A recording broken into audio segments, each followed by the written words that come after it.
సొగసరి వారి grand sari exhibition factory prices కే mega sale weavers prices కే అందుబాటులోకి తీసుకొస్తున్నారు.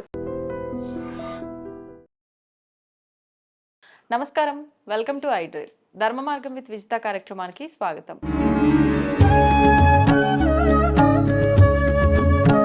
ప్రస్తుతం మనతో పాటు ఉన్నారు ప్రముఖ ఆధ్యాత్మికవేత్త, జ్యోతిష వాస్తు పండితులు, లలిత ఉపాసకులు శ్రీ శ్రీ శ్రీ నానాజీ పట్నాయక్ గారు. ఇప్పుడు వారితో మాట్లాడదాం. నమస్కారం అండి. శ్రీమాత్రే నమః. దానికి వాళ్ళ మన షూట్ షెడ్యూలే లేదు. అవునండి. మీరు మెసేజ్ చేసిండ్రు, కాల్ చేసిరు, ఒక అర్జెంట్ టాపిక్ ఉందండి, మాట్లాడాలి ఖచ్చితంగా అని చెప్పి. మరి ఏంటి ఆ టాపిక్? ఏం లేదండి, యాక్చువల్లీ నేను ఒక 15-18 రోజుల క్రితమే నేను ఒక ఒక వీడియోలో కూడా చెప్పాను, యుద్ధంలో ఇంకొక మలుపు ఉంది అని. అది ఇప్పుడు ఆసన్నమైంది చెప్పాలంటే. ఎందుకంటే ఈ రోజున్న గ్రహస్థితులు నిన్నటి నుంచి చూస్తే ఏంటంటే మనకి కూర్మచక్రంలో కూడా మనకి కూర్మచక్రం అని ఉంటుంది, అంటే మనకి టోటాయిస్ లాగే ఉంటుంది. అది ఉండి దాని నుంచి మనకి నక్షత్రాలు వేసి చెప్పే విధానం ఉంటుంది. మనకి పరాశర మహర్షుల వారు దాన్ని వివరించారు. అది కాకుండా ఇప్పుడు మనకి ఈ సంవత్సరం మీరు చూస్తే కనుక 3 సార్లు పంచగ్రహ కూటములు, 3 రాసులు గురువు మారడం, ఇవన్నీ ఏం సంకేతం అంటే యుద్ధం ఖచ్చితంగా ఇంకా పెరుగుతుంది. అయితే యుద్ధం పెరగడం మనం ఆల్రెడీ 45 రోజుల నుంచి 50 రోజుల నుంచి చూస్తున్నాం. మనం ఆల్రెడీ ప్రిడిక్ట్ చేసాం, ఇది యుద్ధం ఏం ఆగేది లేదు, పెరుగుతూనే ఉంటుందని చెప్పుకున్నాం. అట్లాగే అవుతుంది. అయితే ఇప్పుడుండే ఇదేంటంటే ఇండియాకి పాకిస్తాన్కి ఖచ్చితంగా యుద్ధం ఉంది. అవునా? ఎందుకంటే ఎంతసేపు మనం ఇజ్రాయెల్, ఇరాక్ అండ్ వీళ్ళ మధ్యనే చూసాం, దుబాయ్, ఈ కంట్రీస్ మధ్య. అమెరికా అంటే డైరెక్ట్గా కాకుండా ఇండైరెక్ట్గా చేస్తుంది. కానీ ఇక్కడ నేను కూర్మచక్రాన్ని బాగా అబ్జర్వ్ చేస్తే నాకు అర్థమైన విషయం ఏంటంటే, మనకి ఈ 2 గ్రహాలు ఏవైతే మనకి శని కుజులు ఇద్దరు కలిశారు మార్చ్ స్టార్టింగ్లో, ఏప్రిల్ 1వ తేదీ నుంచి, నిన్నటి నుంచి కలిశారు దాదాపు.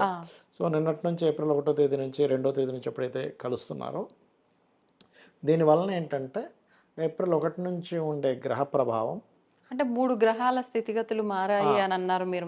మొన్న రవి కుజ శని చెప్పుకున్నాం కదా దానివల్ల అని. అయితే ఈ గ్రహాల మార్పు వల్ల కొంతమంది రాజకీయ నాయకులకి, ప్రెసిడెంట్లకి ఇబ్బంది ఇస్తుంది అని చెప్పుకున్నాం కూడా మనం ఆ రోజు. అలాగే ఇదేంటంటే ఇది ఎటువైపు దారితీస్తుంది అని దాన్ని అనాలిసిస్ చేసుకుంటూ మహర్షులు చెప్పినటువంటి కొన్ని తీసుకుంటే ఇది ఇండియా మీద కూడా చూపిస్తుంది, ఇండియా పాకిస్తాన్ వారికి కూడా చూపిస్తుంది అనే విషయం నాకు అర్థమైంది.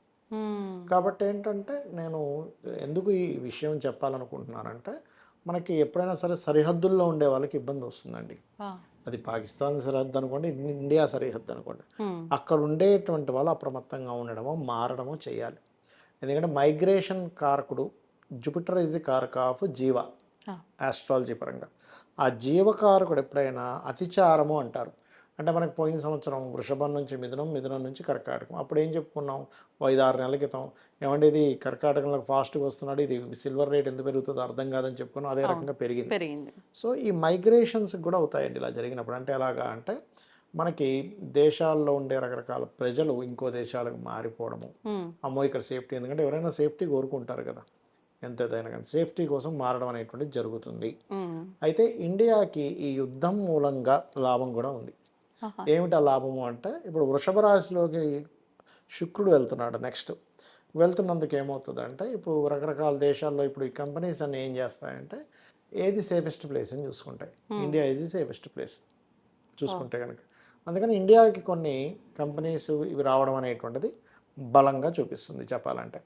కాబట్టి ఇక్కడ ఉండేటువంటి ఈ యొక్క కూర్మచక్రంలో ఈ గ్రహ కలయికలు, మనం నక్షత్రాలు అంటే శతభిష నక్షత్రము, పూర్వభాద్ర, ఉత్తరాభాద్ర, రేవతి, అశ్విని, భరణి, ఈ నక్షత్రాలకు కలిగేటువంటి వ్యధలు అంటూ ఉంటారు. అంటే గ్రహ వ్యధలను కానీ, రాశిచక్రంలో ఉండేటువంటి గ్రహస్థితుల్ని కానీ, కూర్మచక్రంలో ఉండేటువంటి దాని ఎనర్జీస్ ఎంతవరకు డిస్ట్రిబ్యూట్ అవుతున్నాయి.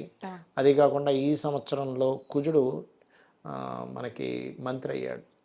ఎప్పుడైతే రాజు గురువై కుజుడు మంత్రి అయ్యాడో, ఇది పాకిస్తాన్ ఇండియా యుద్ధానికి కూడా దారితీస్తుంది. కాబట్టి దీని ప్రభావం ఇలా ఉంది. ఎప్పుడు జరగబోతుంది? వారం రోజుల్లో, ఈ 10 రోజుల్లో ప్రారంభం అయిపోవచ్చు.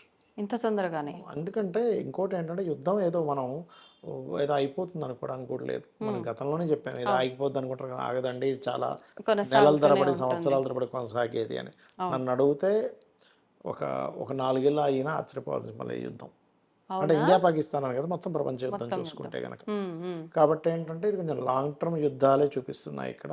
ఉమ్. కాబట్టి జనాలందరూ ఇవన్నీ ఎందుకు చెప్పారు మనకి పరాశర మహర్షులు వారు, మనకి ముండేన్ ఆస్ట్రాలజీ మైథుని జ్యోతిష్యం అంటారు. అంటే జన్మజాతకం వేరు, ఆ, ఈ మైథుని జ్యోతిష్యం అంటే మనకి సంహితాసులో ఇస్తుంటారు దీని గురించి. ఉమ్. పరాశర సంహిత అనేటువంటి గ్రంథం ఉంది మనకి, 3 వాల్యూమ్స్ దొరుకుతుంది. అది 3 వాల్యూమ్స్ రాసిన వాళ్ళు ఉన్నారు, దాని ఒకే వాల్యూమ్లో పెద్ద పుస్తకం, దాన్ని పరాశర మహర్షి చెప్పినటువంటి శ్లోకాలను రచించిన వాళ్ళు ఉన్నారు. ఉమ్. ఇందులో వీళ్ళు చెప్పినటువంటివి ఏంటంటే గురువు అతిచారం మంచిది కాదు, ప్రకృతిలో కొన్ని సంకేతాలు మనం దాన్ని కలుపుకోవాలి, మరియు దీంతో పాటు 3 సార్లు పంచగ్రహ కూటమి రావడము, ఈ అగ్నితత్వ రాసులు ఏదైతే మనకి కుజుడు ఈసారి మంత్రి అయ్యాడు, మంత్రి అయినప్పుడు మన ఆలోచన విధానం ఎంతసేపు ఏంటంటే ఎవరితో ఎవడు యుద్ధం చేసుకుందామా, గొడవ పెట్టేసుకుందామా ఇప్పుడు అనేటువంటిది ఉంటుంది. కాబట్టి ఈ కూర్మ చక్రంలో ఈ గ్రహాల యొక్క స్థితిగతులన్నీ కూడా ఇండియా పాకిస్తాన్ మీద కూడా దీని ప్రభావం చూపిస్తుంది. కాబట్టి ఇండియా పాకిస్తాన్కి ఆర్మీ పరంగా యుద్ధము,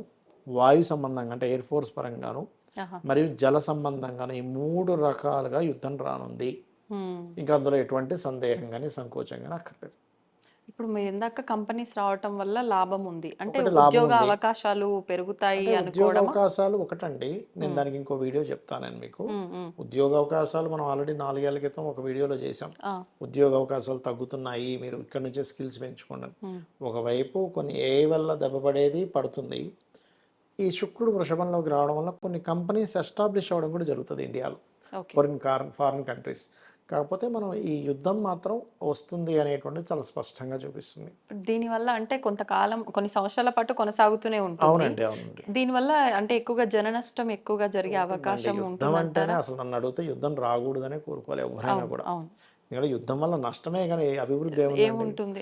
ఇప్పుడు ఆ దేశాల యొక్క ఆస్తి నష్టాలు, ఎయిర్పోర్ట్లు పేల్చేస్తారు, రాడార్లు పేల్చేస్తారు, లేకపోతే షిప్ మన ఏమంటారు ఈ షిప్స్ ఆగేటువంటిది ఏవైతే ఉంటాయో షిప్ యార్డ్స్ పేల్చేస్తారు, వాళ్ళ జన నష్టం జరుగుతుంది, అంతా నష్టమే కదా. కాకపోతే ఏంటంటే కాలము మనకి ఆ రకంగా ప్రభావితం అయినప్పుడు మనిషి యొక్క ఆలోచన విధానం, ఒక దేశ నాయకుడు ఈగో ఏంటంటే నేను చెప్పినప్పుడు ఇప్పుడు వినరా. ఇప్పుడు ఏంటంటే ఇప్పుడు 3వ ప్రపంచ యుద్ధమే అనుకోవాలి ఇది. 3వ ప్రపంచ యుద్ధం గతంలో కూడా మనం చెప్పుకున్నాం. దీనివల్ల ఏంటంటే అనుప్రయోగం కూడా ఖచ్చితంగా జరుగుతుంది అనేటువంటి చూపిస్తుంది, అణుబాంబు ప్రయోగం కూడా ఉంటుంది ఇందులో. కాబట్టి నేను చెప్పేది ఏంటంటే మీరు కాస్త ఎప్పటి నుంచో చెప్తున్నా కొంచెం క్యాష్ చేతిలో పట్టుకోవడం, ఇండక్షన్ స్టవ్స్ పెట్టుకోవడం, ఎందుకంటే ఇవన్నీ గ్యాసు చమురు మీద ఎక్కువ ప్రభావం చూపిస్తుంది.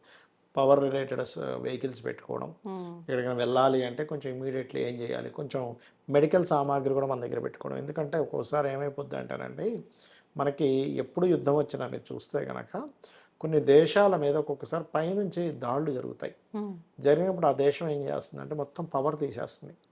ఎందుకు తీస్తుంది అంటే ఇక్కడ ఏ దేశము లేదు అనే ఫీలింగ్ కలిగించాలి. అంటే వాడు వేసినటువంటిది వేస్ట్ అయిపోద్ది కదా, ఎక్కడ ఏం లేని దగ్గర వేస్తే.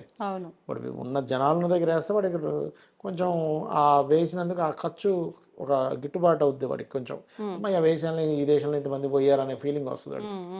అందుకని ఏంటంటే ఈ యొక్క దేశాలకి అప్పుడప్పుడు ఈ యుద్ధాలు వచ్చినప్పుడు ఈ పవర్ తీసేస్తూ ఉంటారు. అసలు పవర్ కూడా లేకపోతే మనం ఎలా సర్వైవ్ అవ్వాలి అనే దాన్ని కంప్లీట్గా మీరు అర్థం చేసుకుంటూ ముందుకు వెళ్ళాలి అనేటువంటిది అర్థం చేసుకోవాలి. అది. ధన్యవాదాలు. శ్రీమాత్రే నమః.